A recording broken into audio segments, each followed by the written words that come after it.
Hi, this is Claire from Verity Papery, and today I'm making a screenshot video tutorial, which is new for me, so hopefully this will work out, of how I edit my pictures of my cards. So I'm going to do this from start to finish, so from when right after I have taken the pictures to the pictures getting uploaded on my blog. So the first thing is I'm using Picasa 3, so in case you're not familiar with it, it's like a photo editing slash uploading system that Google offers, and it's free, so that's what I'm using right now. I have got my SD card in, which is what holds the pictures of my cards.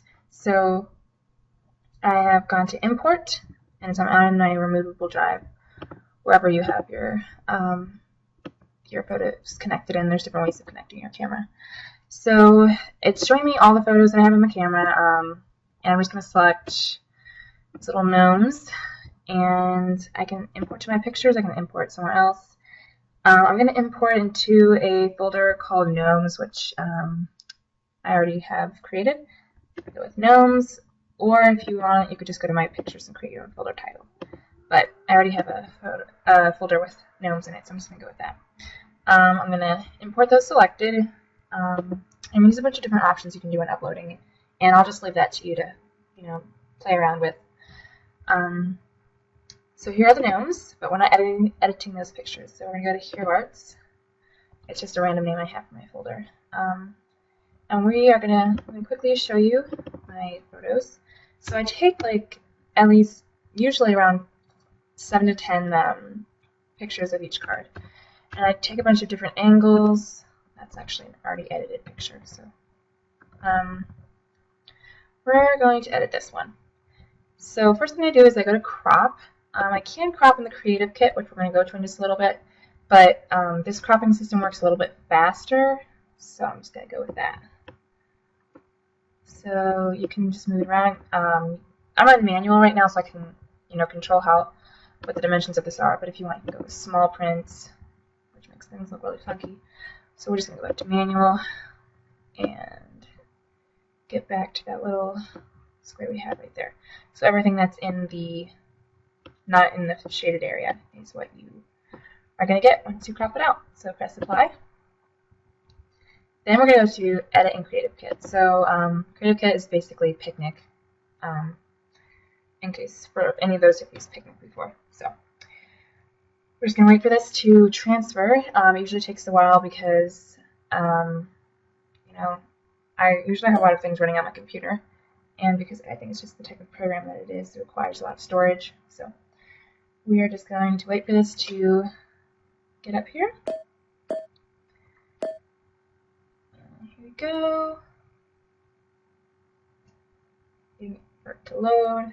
And I hope the sound isn't too funky for this. I was playing around with it before I started this, and I think the sound was kind of funky. And you could hear every little bump I made. So hopefully that's not a big issue.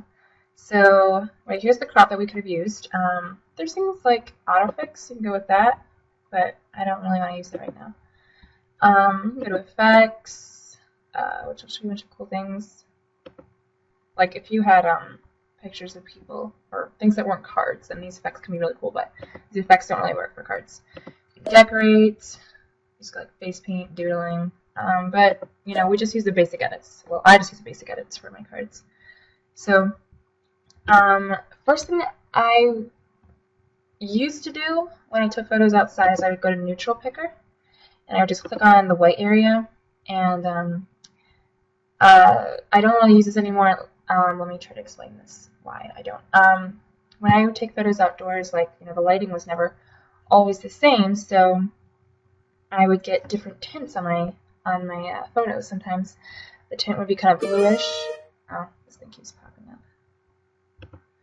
Sometimes the effect would be kind of bluish, sometimes the tint would be reddish, and I would use Neutral Picker. I would just click on the background area because that usually gave an even, if it was blue, it made it not so bluish. If it was red, it made it not so reddish. I don't know if that makes sense, but I don't need that so much now just because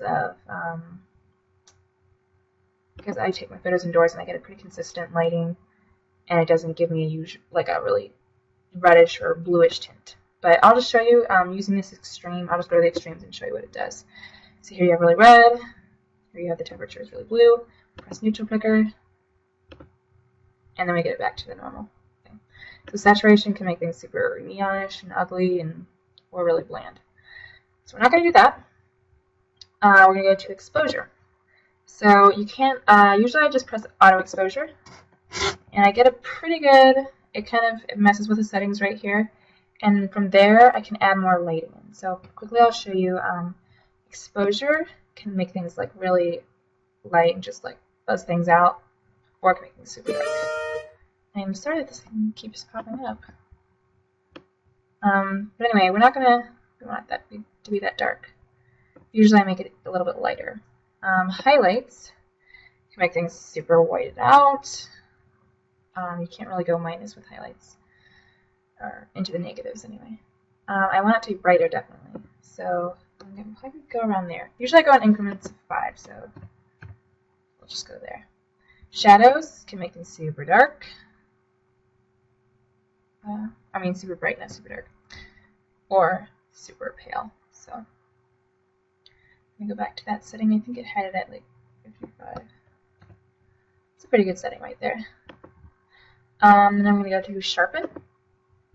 And this one tool, for some reason, takes longer than the other ones to get up there. I think it's because my photo is so big, like Picnic's telling me right now. That way.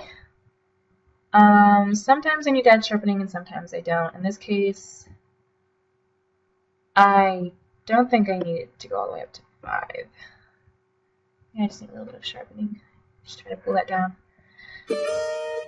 I wish I knew how to edit that out, but I don't think I do, so just bear with me on this first screenshot video tutorial.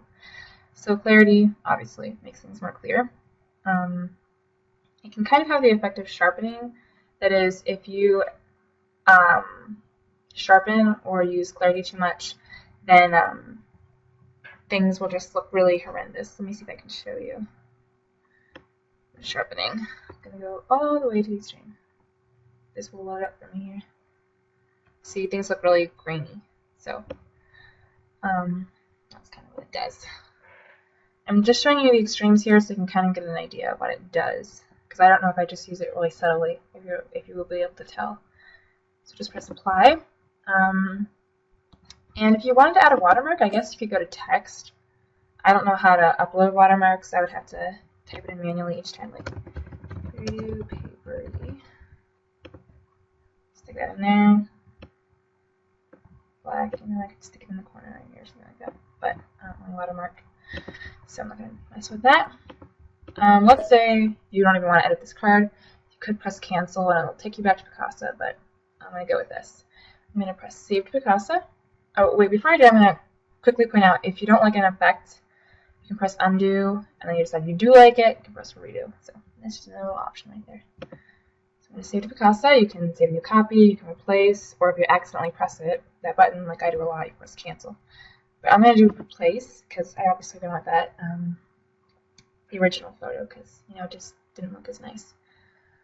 So we're going to wait for this to process, and that'll probably take a while because this program runs kind of slowly, at least on my computer. So after this, I will show you the next step. Alright, we're going to go back to library. I'm going to right click this. I'm going to upload to Google Plus Photos. So this is kind of like Flickr in a way that it stores your photos, but it has it's free and it has like it can contain a lot more photos. I'm not sure if saying it has a bigger or wider bandwidth would be the correct term.